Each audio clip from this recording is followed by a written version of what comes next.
My girlfriend used my card for a $1,200 birthday dinner I wasn't invited to. I stayed silent and watched everything fall apart. Hey everyone. Before we kick off today's video, I've got a favor to ask. We've noticed our channel isn't getting as much love lately, and subscribing is one of the easiest ways you can help us out. It's quick, free, and it means we can keep bringing you awesome content.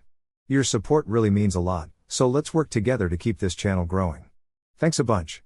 Now, let's dive into the video. So here's the story. I'm Alex, 32, and Irene, who's 29, and I had been dating for almost 2 years. We met at a trivia night at a bar thanks to some mutual friends. Irene was super attractive, confident, and just had this magnetic charm that pulled people in. I fell for her hard. She works in IT for a downtown company in an entry-level gig where she helps folks out. She talked about her job like she ran the place, even though the pay wasn't all that great. As for me, I run a small general contracting business that I built from scratch. It's not a flashy gig, but it covers the bills and then some. In the beginning, everything was awesome. On the weekends, we'd hit up new spots in the city, check out random eateries, and watch indie films at her favorite little theater. But looking back, there were always these small signs that something was off. She'd make little jokes about my clothes, or my truck, and she never introduced me to any of her coworkers in the entire 2 years we were together. But hey, I was head over heels, so I just brushed it all aside. Then, about a month ago, Irene mentioned her company was hosting this big shindig at a fancy hotel downtown, a client appreciation party, you know? She was helping organize it and seemed stressed about making it perfect. One night, while she was scrolling through her phone, she mentioned, Jessica from IT is bringing her boyfriend. He's a lawyer or something. I asked, oh, can you bring someone? There was this tiny pause before she said, I guess you could come, but it's just a bunch of corporate folks talking about boring work stuff. Money had been tight for her lately with her lease going up, so I offered to help cover some costs. I ended up buying her a new outfit for $450, a gift basket for her boss that set me back $200, and more stuff for the party. Not chump change, but not a fortune either. Fast forward to the night of the party. I cleaned up well, wore my best outfit, and even got a fresh haircut. When I picked her up in my pickup, she barely noticed how I looked, just asked if I remembered the gift basket. She seemed tense as we got to the hotel and even started walking a bit ahead of me as we got inside. Suddenly, she was like, maybe you should wait in the bar. I need to check on some things first. I suggested going with her to help carry something. When we walked into the ballroom, it was pretty impressive. Gourmet snacks, an open bar, mood lighting, the whole shebang. Irene immediately spotted some coworkers and approached them, with me tagging along. One of them, in a sleek black dress, turned to us and said, Irene, everything looks amazing. Who's this? Before I could say anything, Irene butted in, this is Alex, my driver for the evening. Ouch. Her coworker looked confused and glanced at my suit, raising an eyebrow. Your driver? She asked. Irene laughed loudly and said, yeah, he was nice enough to drop me off, but he's heading out now. She looked at me, right, Alex? I felt like I'd been sucker punched. After 2 years, I was just her driver. I gently took her arm and moved us a bit away from the group. What the hell was that about? I asked softly. She rolled her eyes and checked over her shoulder. These are important people. My career is on the line. You should just go wait in the car or something, she said. I reminded her, I helped pay for this party. I bought your dress. She stared at me like I was nothing and said, you should be grateful I even let you in. And everything clicked. All those little comments and red flags suddenly made sense. I didn't yell or make a scene. Just nodded, said, you're right, and walked out. I grabbed my jacket and drove home quietly. By the time I got back, my phone was blowing up with missed calls and texts from Irene. Stuff like, where are you? Are you seriously leaving me stranded? Don't be so dramatic, you're embarrassing me. But I didn't reply. I just cracked open a beer and turned my phone off. It was like waking up from a long dream, and weirdly, I felt at peace. Irene showed up later, but by then, I was done. So, early the next morning, Irene showed up at my door with puffy eyes from crying, but somehow her makeup was still on point, as if she was always ready for the camera. That was just how Irene was. She started right off with, what happened last night? You just up and left. I had to Uber home on my own. I didn't invite her in, just leaned against the door frame and replied, you called me your driver. She brushed it off with, it was just a joke. Gosh, you're so sensitive. Those people are important to my career. I didn't want them thinking I was, dating a contractor. She looked a bit embarrassed, and I finished for her, that's not what I meant. It's just complicated office politics and all that. Then, the tears. She was good at crying when it suited her. She apologized, saying she was stressed about impressing her boss and promised to make things right. She even suggested we take a weekend trip together. When she touched my face and said, "I love you, you know that, right? Last night was a mistake, I was being dumb," I acted like I believed her, listened to her reasons, made some coffee, and finally invited her in. She seemed to think everything was fine and left soon after. On the outside, things seemed back to normal in a few days. Irene was extra sweet, sending heart emojis in texts and chatting about our future. About a week later, she called, super excited, "Babe, guess what? My birthday's in a couple of weeks, and I'm thinking of having dinner with some colleagues at that new fancy place, Antelli's." I kept it neutral and said, "That sounds nice." But then she added, "I'm a bit short on cash after that last party. Can you help me pay for it?" Already knowing the answer, I asked, "How much are we talking?" "Maybe around $1,200 for the private room. They need a card on file," she said. I offered, "I can put my card down for you, just tell me when." When she came by the next day, I gave her my credit card, not realizing I handed her a different one.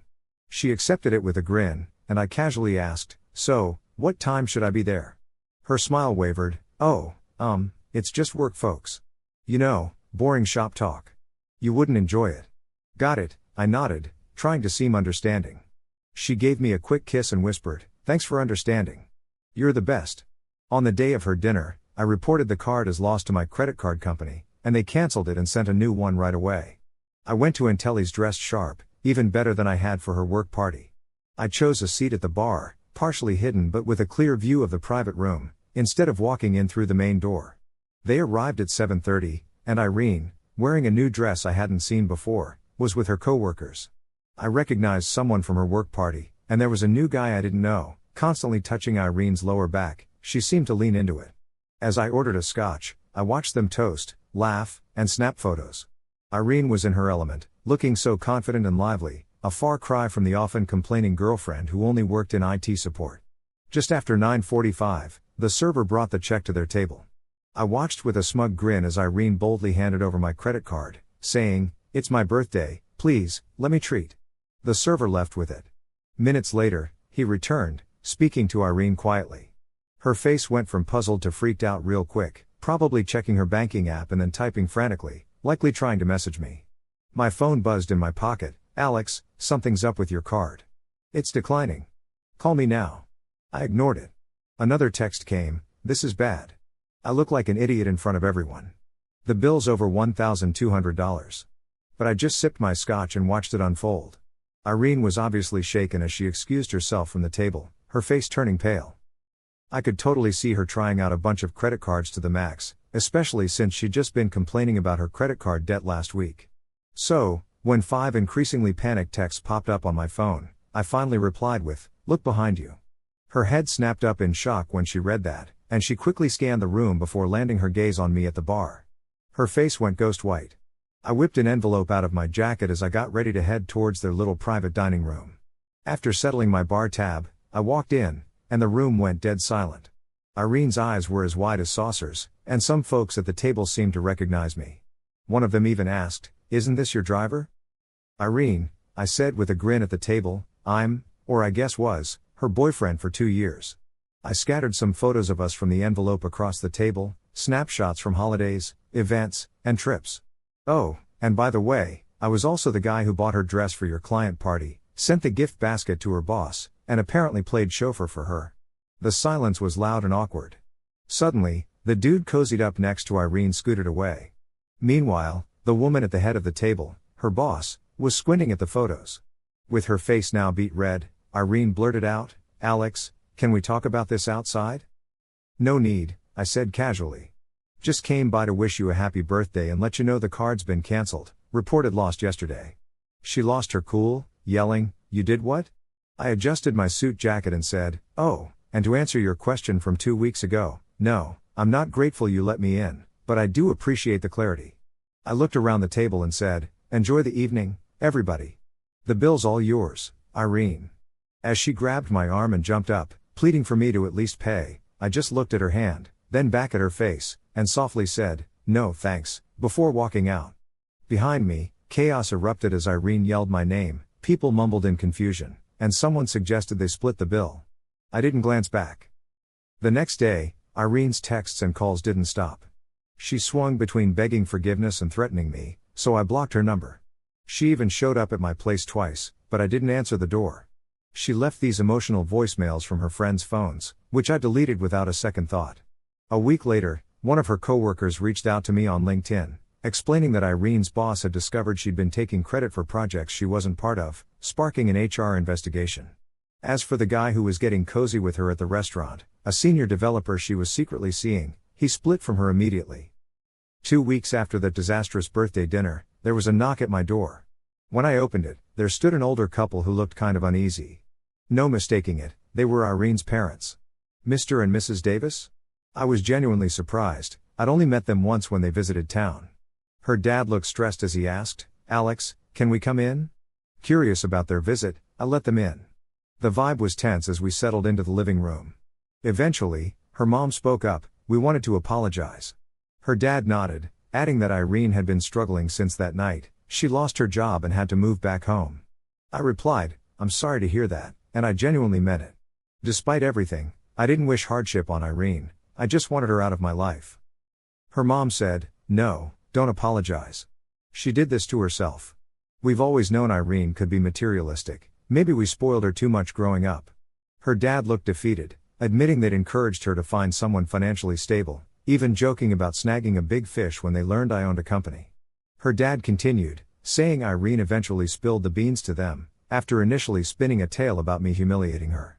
Her mom pulled an envelope from her purse, saying Irene was too ashamed to come herself but wanted me to have it. Inside was a $925 check and a letter, apologizing and covering the dress, gift basket, and everything else. I looked at the check and... "So, here's the deal." Her dad stepped in and made sure she took some responsibility. He insisted she sell some of her designer stuff to pay me back. "It's just a small step, but hey, it's something." I told him, "Thanks," and tucked the check back in the envelope. I really appreciated him coming by. Seems like she's wiped out all her social media accounts, probably to focus on some personal growth or whatever. As for me, things are looking up in the business world, and I'm slowly easing back into the dating scene. Last week, I grabbed coffee with a kindergarten teacher.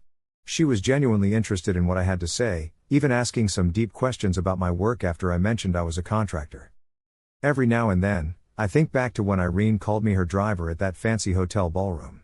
Yeah, it stung then, but now I kind of get it. Sometimes, people show their true colors at those key moments, even if it's just through little, quiet acts of meanness. Trust folks when they show you who they are. I just wish I'd figured that out sooner. And for everyone wondering about the whole credit card mess, nope, she couldn't be charged with fraud since I gave her the card willingly. I ended up reporting it as lost, not stolen, so the bank just canceled it and sent me a new one. Sure, leaving her with that bill was a little petty, but after being treated like an ATM for 2 years, I felt like I deserved a bit of that. Thanks for sticking around to the end of my little story. If you dig these tales, don't forget to subscribe and hit that bell so you won't miss out on the next drama-packed episode.